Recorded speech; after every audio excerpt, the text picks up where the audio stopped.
Hi, hello there friends, it's Emma here, the Bookish Princess. It's that time of the year again. I'm going to be sharing with you all my 18 favorite books from 2018. I have my quote notebooks here because I'm going to try to read you a quote from each book. I hope you've all been having a very Merry Christmas. I thought real quick before we started, I would just show you a couple of the things I got for Christmas because they were kind of exciting and bookish. My brother Porthos found these. Aren't they awesome? I've never seen anything like them before.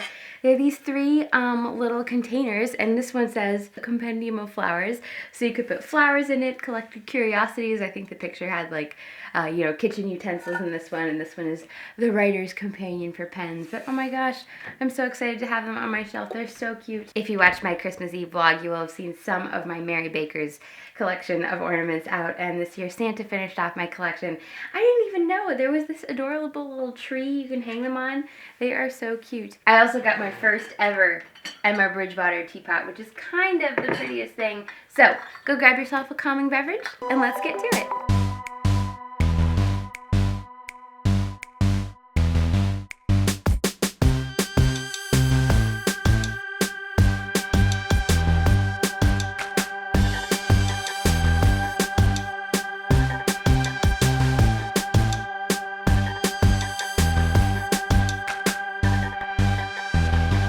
I did 15 books in 2015, 16 in 2016, 17 in 2017, so I thought it would be sad to break the streak. At some point, maybe I won't do as many books as the year. But when I was looking back over what I'd read, I found 18 books that I loved, so I thought, why not? All right, we're going to start each book off with its quote. "What you want is an impractical man. That is what people always want in the last resort and the worst conditions." I picked up some G.K. Chesterton at the library this year. I was reading some of the Father Brown mysteries, but I also spotted this book called The Poet and the Lunatics, and I could not pass up a title like that. I ended up totally and absolutely loving it. It had a little bit of a like Sherlock vibe. The hero was, as you can hear, very impractical, very quirky. Gabriel Gale is his name, and you're not exactly sure in the first two chapters. Is he the poet or is he a lunatic? Each chapter does stand on its own as a little mystery unto itself, but then there is a little bit of an overarching theme, and especially the last mystery and the first mystery come together. Sprinkled in with the mysteries were just so many interesting quotes and really smart reflections and really beautiful reflections. It's definitely my favorite G.K. Chesterton I've read so far. Bells were clanging, chiming, and tolling from every tower and steeple as we approached the old town. There was no rhythm in their ringing, but just a joyous din, as though each sweating Provençal ringer in every stuffy belfry were vying with his comrades to see who could make the loudest noise for the greater glory of God. This year I discovered Lady Winifred Fortescue. Perfume from Provence is the book of hers that I'm putting on this list, although it is hard to pick just one because I read several of her memoirs, autobiographies. There's Perfume from Provence, Sunset House, Trampled Lilies. I also read There's Rue, There's Rosemary, or is it There's Rosemary, There's Rue? I think there might even be a couple more that I missed. She just lived such an incredibly interesting, full, varied life. Perfume from Provence, you hear about how she and her husband buy a house in Provence and fix it up, and what it's like kind of adjusting to life there and meeting all the villagers, and just her sense of humor and whimsy is so charming. Sunset House and Trampled Lilies are again set in Provence. Trampled Lilies is set at the start of World War II, which is very dramatic and so interesting to hear about what it was like, her very harrowing experience getting across the ocean back over to England. There's Rosemary, There's Rue is the earlier part of her life, so she was actually on the stage, which was fascinating to hear about, and then she met her husband, who was the royal historian for the king and queen, so they would sometimes hang out with the king and queen. Her husband wrote an extensive history of the British military, which I kind of want to read now from hearing her talk about her husband writing it. These books were just so warm, though. It felt like you were sitting down with a friend. The love of Arda was set into your hearts by a Louvetar, and he does not plant to no purpose. I revisited The Lord of the Rings this year, and The Hobbit, and a number of other Tolkien books, but the one I decided to put on this list is The Silmarillion, which is like the backstory and all the lore behind the world of The Hobbit and Lord of the Rings. I had never read it before, so it was very exciting to hear like this incredible extensive backstory. It is like, the roots of a tree or like the bottom of an iceberg that goes down like 3 times deeper than you ever expected it to. I also read a biography of Tolkien, which was so fascinating to hear about how his books all kind of unfolded, because the Silmarillion was kind of the first one he started working on. He was fascinated by languages. He loved like all the Norse myths and all the ancient myths, and so he thought, hey, I want to make my own language, and if I want to write my own language, I also need a mythology and a history to go behind it. So this is that mythology and history of Middle-earth and of the Elvish languages, all the different languages. You have maps, You have family trees. Just absolutely fascinating. It makes you think about what goes into a good story. Like, there's so much sort of written in between the lines, so much underneath the story that makes it great. Editors of scientific journals quarreling with believers in the supernatural spilled seas of ink during this memorable campaign, some even drawing blood, for from the sea serpent they came to direct personalities. I dipped into Jules Verne for the first time in 2018. I read 20,000 Leagues Under the Sea. I really enjoyed it. This is such a cool book, mainly just because of like the realm that it takes you to. Obviously, journeying 20,000 Leagues Under the Sea and imagining what it would be like to see the different animals down there and all the different adventures you would encounter. I also really love the way it's set up in the beginning, the way you encounter the Nautilus for the first time and meet Captain Nemo. There are lots of very sort of technical parts because the narrator is a scientist, so he's very interested in all of the flora and fauna that he's seeing, and he describes it. And yet I enjoyed those too. I think it just brought the whole world to life and made you feel like you were down 20,000 Leagues Under the Sea with Jules Verne. Unexpected difficulties, I think, are at once the challenge and the charm of the lives of all explorers. One of my favorite reads this year was I Married Adventure by Osa Johnson. I've had this on my list for so long. You'll find this book in the Sunset Lounge at the Animal Kingdom Lodge. And of course, I love books. I love Disney. So whenever I see a book at Disney, I'm like, what is that? I have to find it. I did manage to find the awesome zebra stripe edition. There's another one called 4 Years in Paradise, I think, that has a giraffe print, which is so cool. Although I think that one's a lot harder to find. So I might just buy a different copy of that because I do want to read that book. Osa and her husband Martin Johnson were basically the world's first travel vloggers.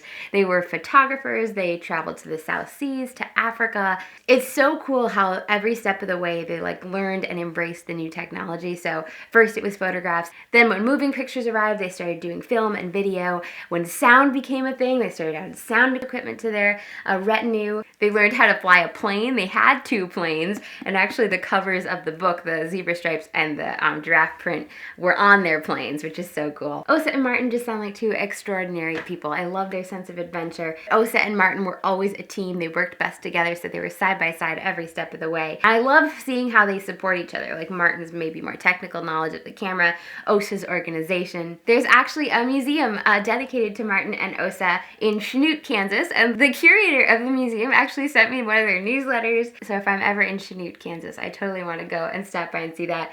But yeah, I've just really loved getting to know Martin and Osa this year. Always suspect that which seems probable and begin by believing what appears incredible. This year, I hosted my first ever readathon, the Booty Readathon, in October, and Monsieur Lecoq by Émile Gabriel was our group read. My brother Athos picked it out. It was our Impression de France read. Monsieur Lecoq is basically the French version of Sherlock Holmes, although he did come before Sherlock Holmes. There are chase scenes through Paris. There are breaks for matutinal chocolate.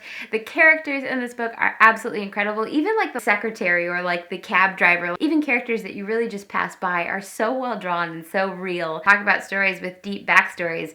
In this mystery, it is basically wrapped up at the end, but if you want to get the full story, there's an entire second novel called The Honor of the Name, which I did also read. It was very different in style and yet also very enjoyable. The second one was kind of like the French countryside, and then Monsieur Lecoq was the set in Paris. It is humiliating to have to confess that this conceit of Peter was one of his most fascinating qualities. I do not know how it has taken me this long to read Peter Pan by J.M. Barrie. This is the novel. It's also, of course, a play. This is what inspired the Disney attraction and Disney movie. Disney movies sometimes can be quirky and odd, like Alice in Wonderland, and Peter Pan to a certain extent too. But then when you go back and read the original books, you realize that the original is even more quirky and even more odd. Peter Pan is very sarcastic at times, very silly, but hugely enjoyable, very well written. So many fun little passages and adventures. Who doesn't love a trip to Neverland? I mean, really. If you've never taken the time to sit down with the original, I would highly recommend it.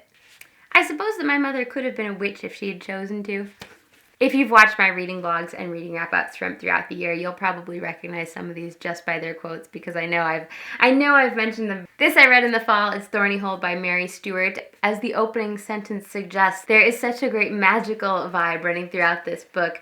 It's set in the British countryside. The main character inherits a cottage from her cousin and moves in and gets to know all the surrounding people and gets to know the history of the house. Mary Stuart is an excellent mystery writer, and I like how hers don't have too many sort of murdery bits. puppets as I think of them in shows like Psych and Sherlock, which I really enjoy. I don't so much enjoy like the dead bodies and all that, which Mary Stuart has the suspense, has the intrigue, has the mystery, but she doesn't have too many of the dead bodies, or at least in this one. She is, however, a master of suspense. I always find it hard to put down one of her books. Like I reach the end of the chapter and I'm like, I'll just read one more chapter, like I have to know. With our love of life, we have not yet gotten to that point where we can say with the Desert Father, St. Anthony, the spaces of this life set over against eternity are brief and poor. Dorothy Day has been on my list of writers to check out for a while. This year I read The Long Loneliness, which is her autobiography. It was such a beautiful introduction to her life and her writings, her reflections on faith and serving others and what makes life matter, and the way she really tirelessly dedicated her life to the service of others and the Catholic worker houses and farms that she opened is really inspirational. Whatever is given us in this life is given for use as a loan and is left to us so long only as pleases the divine goodness which gave it. I've been reading the letters of St. Catherine of Siena recently. Dorothy Day converted to Catholicism. St. Catherine of Siena is a great Catholic saint. I'm a Roman Catholic, so I found both of those authors really helpful this year. This has been a really rough year to be a Roman Catholic. Dorothy Day, in her book, said that she's not a Catholic because of the priests or the bishops or anybody in the hierarchy. She's a Catholic because of saints like St. Catherine of Siena, because of that tradition, reaching back 2,000 years all the way to Christ. And Catherine of Siena is really the perfect saint to be reading right now because she was fighting corruption in the Catholic Church as well and speaking out, and she was just a layperson. She wasn't a cloistered nun or anything. She was out in the world. She wrote letters to all sorts of people, all the way up to the Pope, even though she wrote in the 1300s, I think, so many hundreds of years ago. It still feels like her letters are written to you and she has something to say to you, so I've absolutely loved reading her this year. It is such a pretty old place that the people who might have lived here and did not, deliberately preferring the horrors of a flat in a town, must have belonged to that vast number of eyeless and earless persons of whom the world seems chiefly composed. I read Elizabeth and Her German Garden by Elizabeth von Arnim for the first time this year. I really enjoy gardening books. I need to get more into actual gardening because I love reading about it and how passionate these writers are about their gardens and different kinds of flowers and figuring out how to grow them and how to make them flourish. This is quite a slim book. It does kind of feel like it's cut off before it can really go anywhere. Like you feel like she was maybe kind of developing a plot and then it abruptly ended, but it is a little bit of an autobiography. She calls her daughters April, May, and June, and she calls her husband the Man of Wrath. I think in real life she wasn't very happy, and she did, I think, get divorced. But in this little book, she does find pleasure in so many of the beautiful things around her, in this beautiful house in Germany. She's a British woman living in Germany, and of course in her garden. It's very humorous how she describes her visitors and how she doesn't really like visitors. She'd kind of rather be by herself. It had a little bit of a diary of a provincial lady feel about it at certain times. The only thing I wish about this is that it was longer because I thought it was really fun. Will you favor me with your life and adventures? Willingly, my love. There has always been some kind of Jane Austen related book on all of my top reads of the year videos, so I felt like I couldn't break the streak. Also, I really loved discovering this book this year. It's volume the first by Jane Austen in her own hand. What is so cool about this is that it is actually just scans of this volume that Jane Austen had. I think the cover of it, that's the original cover of it. That's the reproduced cover. So these are her juvenilia, and I think there are 3 volumes, so obviously I'm gonna have to get the other 2, but you often find these collections of early works, but I've never been able to find like the complete collection. But I think that this volume, the first, the second, and the third, is all of them, that Jane Austen herself collected these stories and wrote them out in these 3 little notebooks. I think these are at the Bodleian Library right now, the originals. It does have the originals, and then at the back the transcription. So this has Jack and Alice, Frederick and Elfrida, what else? Edgar and Emma. I just think it's so cool that they put this together. That's all very fine talk, but it won't bear wear and tear. I read Dr. Thorne by Anthony Trollope this year for Victober. It was a long book, but definitely a cozy book, a sort of gossipy book, like just sitting down and like talking about all the news in this town and all the different characters. I really enjoy Angela Thirkell, who wrote in this fictional county of Barsetshire, but it's been a while since I've actually read Anthony Trollope's original Barsetshire, because he kind of invented Barsetshire novels. And I actually haven't read very many of them, so I'm really glad I tried out Dr. Thorne. The challenge for Victober that I did was you're supposed to read a book and watch its adaptation. So I did also watch the recent Dr. Thorne by Julian Fellows, so there were lots of good things about it and lots of fun things about it. but it just didn't feel as polished as Downton Abbey feels. Maybe Downton Abbey has like a much bigger team and like the same kind of crew members weren't working on Dr. Thorne, because in certain areas it just felt a little bit unprofessional, like a little bit more amateurish. Although Downton Abbey is pretty up there, so maybe it's just an unfair comparison. There were lots of things to enjoy, so if you haven't watched it, I think is it Amazon Prime or Netflix? If you haven't checked it out and you're looking for some period drama, it is a fun thing to watch. And mostly it stuck to the book. I felt like where it veered off from the book, it didn't do as well. Like, it did much better when it stuck really closely, like even word for word from the dialogue of the book. Be careful whom you choose to hate. The small and vulnerable own a protection great enough, if you could but see it, to melt you into jelly. Beware those who reside beneath the shadow of the wings. At the beginning of this year, I read Peace Like a River by Leif Enger and really enjoyed it. So many really thoughtful, beautiful quotes like that. I liked the beginning and I really liked the end. In the middle, I felt like it wandered and didn't know where it was going, but overall, I really enjoyed the book and the characters. The father is a pastor, so it's about his children, and his family is a little bit fragmented. His wife has passed away. But the father's faith is so great, and like the son talks about how he sees these miracles, but they're sort of these like everyday miracles. I just loved the way those are woven into the story. The scope of human knowledge, my friend, said Tombarel serenely, is so illimitable that there is no conceivable ignorance which is inexcusable. That kind of reminds me of the White Christmas line. My dear friend, when what's left of you gets around to what's left to be gotten won't be worth getting whatever it is you got left. I read The Town of Tombarel by William J. Locke this year. William J. Locke also wrote The Beloved Vagabond with Perigot, which is such a good book. If you've never read that, you should also go read that. The Town of Tombarel reminded me a little bit of Perfume from Provence. It's been a good year for French literature. Monsieur Lecoq, Tombarel. Tombarel is the mayor of a town in Provence, and it's told from the perspective of a British painter friend of his. Kind of similar to Perfume from Provence. It's just fun to kind of get to know all the people in the town. You have more of an insider view because Tombarel is the mayor. And it is a little bit more dramatic, like some murders, and a little bit darker, but very well written. It kind of takes you into the scenes that he's describing and the stories that he's telling. London was a friendly place, even if you knew nobody. It was not the people who were friendly, it was London itself, the very stones. This next book is The Four Graces by D.E. Stevenson. It's technically part of the Miss Bunkle series, or at least Miss Bunkle makes a sort of guest appearance in it. I've always loved Miss Bunkle's book and the two sequels to that, but I think I tend to forget about The Four Graces, and I just felt like I discovered so many lines I'd forgotten, so many funny scenes, like there's this ankle judging competition, and one of the four sisters enters it. The Four Graces are four sisters, their last name is Grace. And it's just such a funny description. D.E. Stevenson is such a lovely author. If you've never encountered her before, you should definitely give her books a try. No one is taking away your right to speak. You are simply being invited to stop maundering because no one can understand you. Demons by Dostoevsky is surprisingly funny and sarcastic, and very definitely laugh out loud moments in this. Definitely things that sound very similar to our culture today. This is the translation by Pavir and Volokonsky. The title is often translated as The Possessed. The idea is many of the characters are so sort of consumed by their ideologies that they act as if they're possessed. Like, they act in these insane ways that, like, how are you acting that way? I don't understand. It's of course set in Russia. Luckily there are lots of notations throughout the book, and I did try to stop and read the notes at the back as I came across them because they explain the backstory, because often Dostoevsky is referencing some author or some historical event or something that his original readers would have been familiar with but you might not be. Dostoevsky is an amazing writer, and there are just passages that really grip you and are really so beautifully and perfectly expressed. She had that transparent honesty and purity and serenity that, like clear water flooding over the bed of a stream, washes away uncleanness and makes fresh and lovely all that is seen through its own transparency. We see the world through the medium of our own characters, and Marguerite saw and loved all things through her own bright clarity. Elizabeth Goudge is one of my absolute favorite authors. If you're familiar with my channel, you'll have heard me mention her many, many times. Green Dolphin Street is one of her more famous works because it came out as a movie. This book is also sometimes titled Green Dolphin Country. I'm not sure why they changed the name. I actually like Green Dolphin Country a little bit more. But what's inside the book is absolutely beautiful. It is a long one, and Elizabeth Goudge can be a bit slow going at times, but if you stick with it, it is so worth it.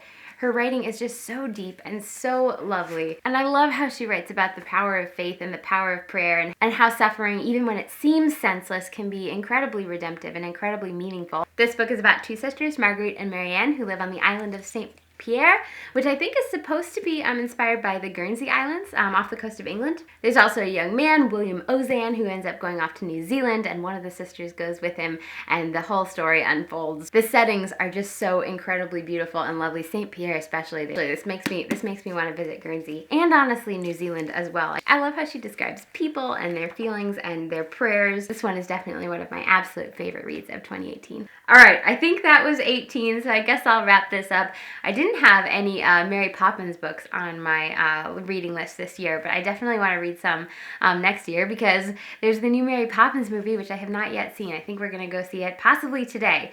Fingers crossed. Just the prospect of seeing that movie is making me want to read more of the original P.L. Travers, because I read the original Mary Poppins, but she did write a couple sequels, which I haven't read. So I'll have to add that to my reading list for 2019, and I'm sure many other lovely books. Thank you guys so much for following along this year. I hope you've had a wonderful holiday season. I did post a little Christmas Eve vlog if you haven't caught that yet. I think Athos and I are going to do a new top 5 Disney video soon, but I did mention in my Christmas vlog, after that I'm going to take a little bit of a break in the New Year's. I will link all these books down in the description if you're interested in them, and of course I've done lots of reading vlogs throughout the year and lots of reading wrap-ups from years past if you're looking for even more reading recommendations. Thank you guys so much for watching. I hope you have a magical and a bookish day. Bye!